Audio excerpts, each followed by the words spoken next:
नमस्कार, स्वागत है आप सभी का। आपके साथ मैं हूं पुनीत और चलिए खबरों की शुरुआत करते हैं। मुख्यमंत्री शिवराज सिंह चौहान ने राजधानी भोपाल में आज काटेजू अस्पताल का शुभारंभ किया। इस कोविड डेडिकेटेड अस्पताल में 200 बिस्तरों में से 150 बिस्तर ऑक्सीजन और 50 बेड आईसीयू वाले हैं। इस अस्पताल को केयर इंडिया चलाएगी। इस मौके पर मुख्यमंत्री ने कहा कि कोरोना का खतरा टला नहीं है, डेल्टा प्लस से पूरे देश और दुनिया को खतरा है। उन्होंने कहा है कि तीसरी लहर के संभावित खतरे को देखते हुए प्रदेश में तैयारियां हो रही हैं। ये भी उन्होंने घोषणा की कि कल वैक्सीन का दूसरा डोज लगेगा। जिन लोगों ने पहला डोज लगवा लिया वे जरूर दूसरा डोज लगवाएंगे। बाद में मीडिया से बातचीत में उन्होंने राहुल गांधी के ट्वीट पर निशाना साधा।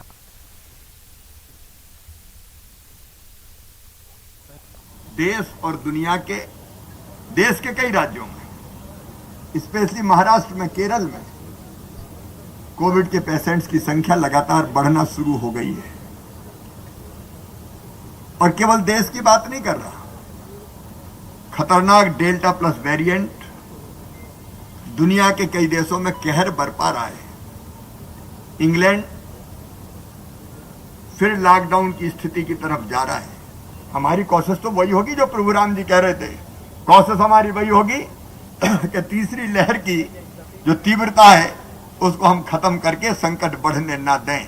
लेकिन तैयारी हमारी पूरी। कल मैं शहडोल में था, कल हमने शहडोल मेडिकल कॉलेज में तीसरी लहर का प्रेजेंटेशन विश्वास भी साथ की, वो देखा, व्यवस्थाएं देखी। कल मैं इंदौर जाऊंगा, वहां तीसरी लहर की तैयारियां देखूंगा। 7 तारीख को मैं जबलपुर जाऊंगा, वहां तीसरी लहर की तैयारी देखूंगा।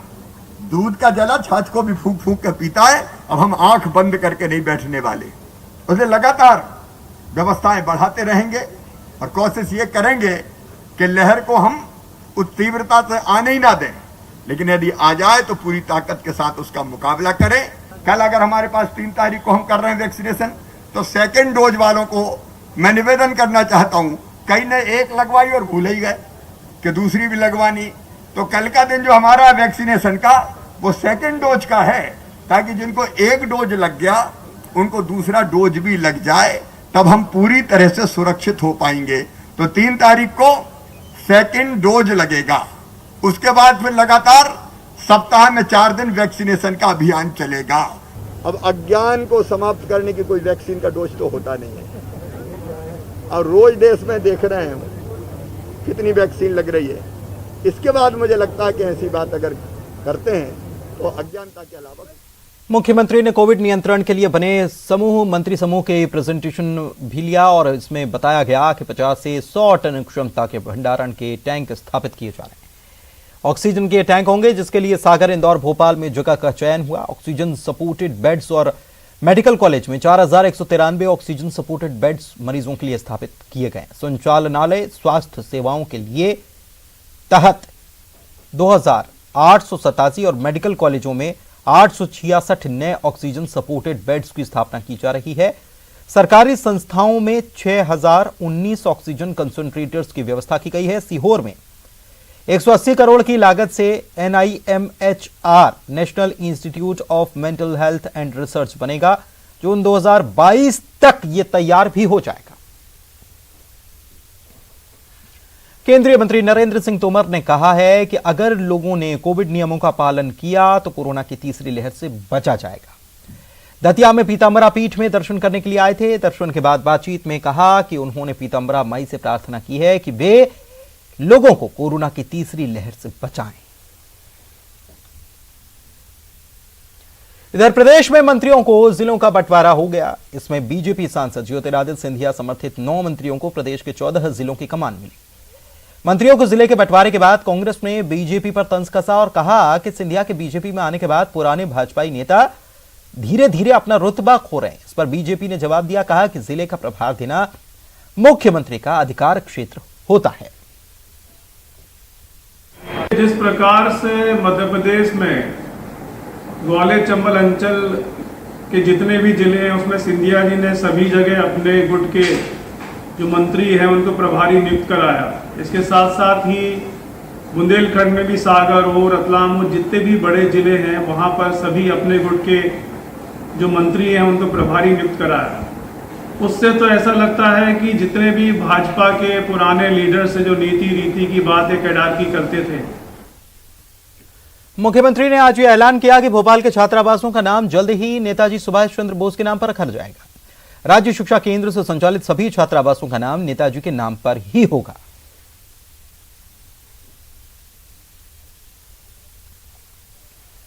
वहीं बालाघाट में सीआरपीएफ ने सर्चिंग के दौरान विस्फोटक समेत नक्सलियों के कई सामान जब्त किए हैं। जवानों ने नक्सलियों का यह सामान भैसान घाट जंगल से सर्चिंग के दौरान जब्त किया। जवानों ने sulphur nitrate, gelatin, electronic detonator के साथ विस्फोटक बनाने का काफी सामान यहां से बरामद किया है। सीएम के सख्त आदेश के बाद देवास के नेमावर हत्याकांड के आरोपियों के अवैध निर्माण को प्रशासन ने तोड़ दिया है। इस कार्रवाई के दौरान कलेक्टर, एसपी समेत भारी संख्या में पुलिस बल की तैनाती रही। बताएं कि हत्याकांड में 7 आरोपी पुलिस के हत्थे चढ़े हैं, जिन्हें SC/ST न्यायालय में प्रस्तुत किया गया था। 4 आरोपियों को न्यायिक हिरासत में जेल भेजा गया, तो वहीं मुख्य आरोपी समेत 3 को पुलिस रिमांड में रखा गया। कलेक्टर की माने तो मामले को लेकर सीएम शिवराज काफी संजीदा हैं और उन्होंने आदेश दिया, उसके बाद ही पूरी कार्रवाई की जा रही। इसके साथ ही उन्होंने कहा कि इस तरह के जघन्य मामलों में जितनी जल्दी कार्रवाई हो सकती है प्रशासन जरूर करेगा।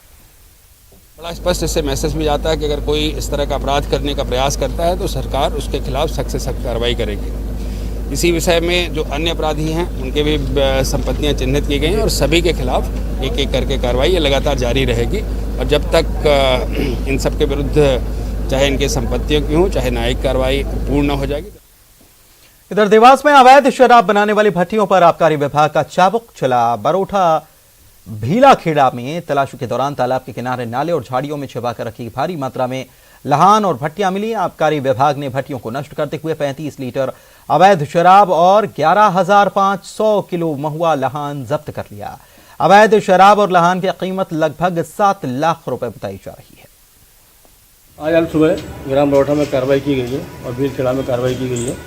तो नदी और तालाब के आसपास झाड़ियों में काफ़ी मात्रा में लगभग 11,500 किलो महुआ लहान और चालू हाथ भट्टी को नष्ट किया गया और 35 लीटर हाथ भट्टी मंदरा मिली है और इसकी कीमत कुल लगभग 7 लाख के आसपास है। जो मौके पर महुआ लहान सैंपल लेके नष्ट किया गया है, काफ़ी मात्रा में गड़े हुए थे।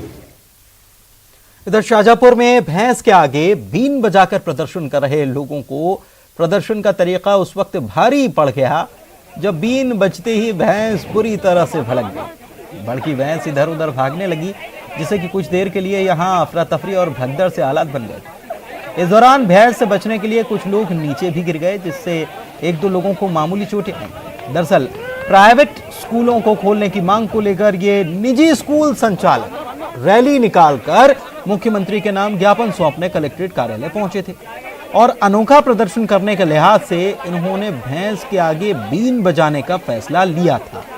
लेकिन भैंस के आगे बीन जो बजी तो भैंस बिफर गई और वहां से उसे पकड़ने के लिए, उसे काबू में करने के लिए, उसे संभालने के लिए लोगों को काफी मशक्कत करनी पड़ी। शाहजहांपुर की ये तस्वीरें दिलचस्प तस्वीरें।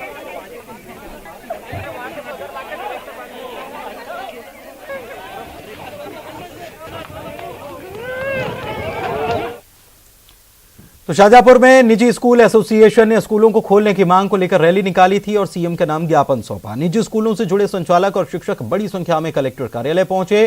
पहले भैंस के आगे बीन बजाकर विरोध दर्ज कराया और नारेबाजी की। स्कूल संचालक कह रहे हैं कि लंबे समय से स्कूल बंद हैं और इसके चलते इनसे जुड़े शिक्षक और संचालकों की आजीविका ही खत्म हो। अब सरकार ने अब तक स्कूलों को खोलने का कोई स्पष्ट निर्देश भी नहीं दिया, लिहाजा उन्होंने चेतावनी दी कि अगर शासन जल्द इस मामले में कोई फैसला नहीं लेगा तो वो खुद स्कूल भी खोल देंगे और किसी की अनुमति का इंतजार भी नहीं करेंगे।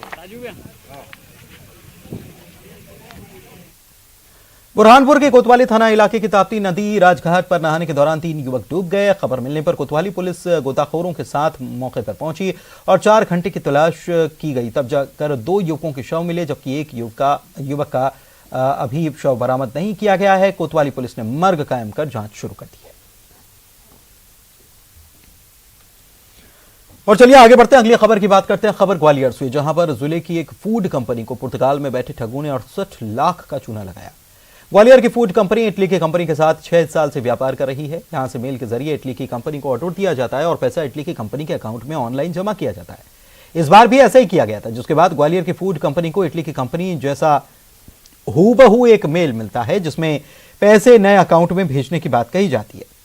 जब इटली की कंपनी ने ग्वालियर की कंपनी से ऑर्डर के लिए एडवांस में रुपया मांगा, तब जाकर ठगी का खुलासा हुआ। फिलहाल साइबर थाने में शिकायत कराई गई है और मामले की जांच जारी है। जैसा कंप्लेनेंट ने बताया कि इटली की वो कंपनी थी और जो इनिशियल हमने इन्वेस्टिगेट किया है, जिस बैंक में अमाउंट डिपॉजिट हुआ है वो प्राइमरीली हमको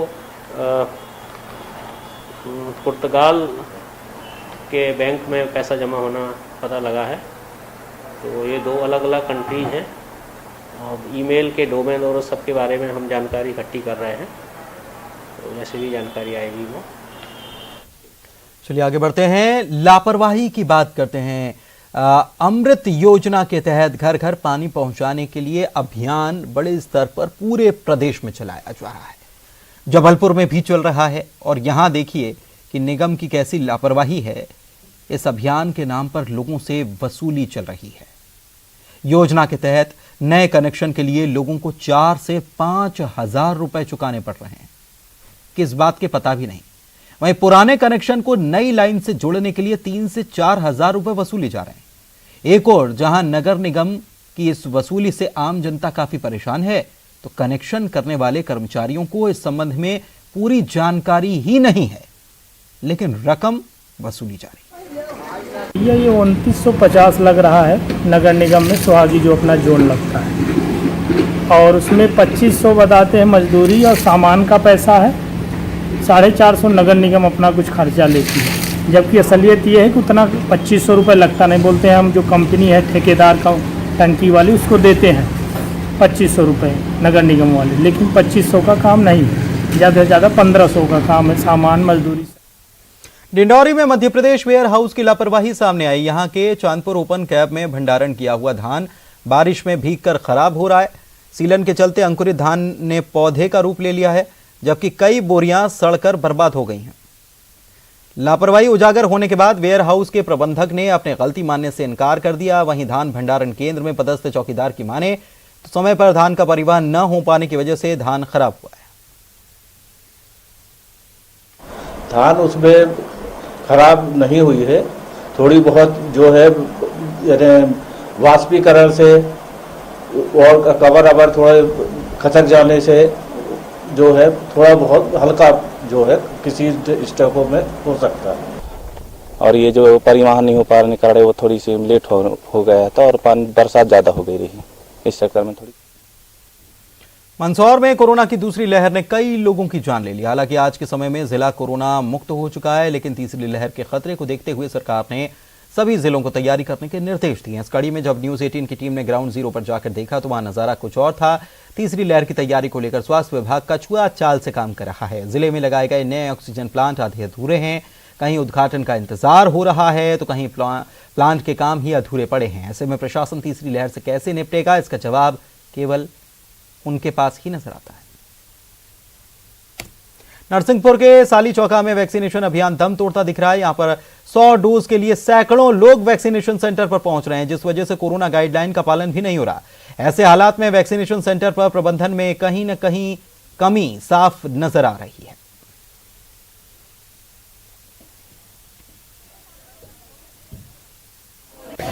मैं 2-3 दिन हो गया भैया मेरे को, है ना, और वैक्सीन लगने पर लार में खड़ा होता हूँ रोज, वो भगा देते हैं, पुलिस वाले आते हैं भगा देते हैं मेरे को, बस उधर जाओ ऐसा पर्ची कटा ली मैंने, ये रखा हूँ पर्ची में, कहाँ ये रखा हूँ पर्ची, आधार कार्ड सब है मेरे पास।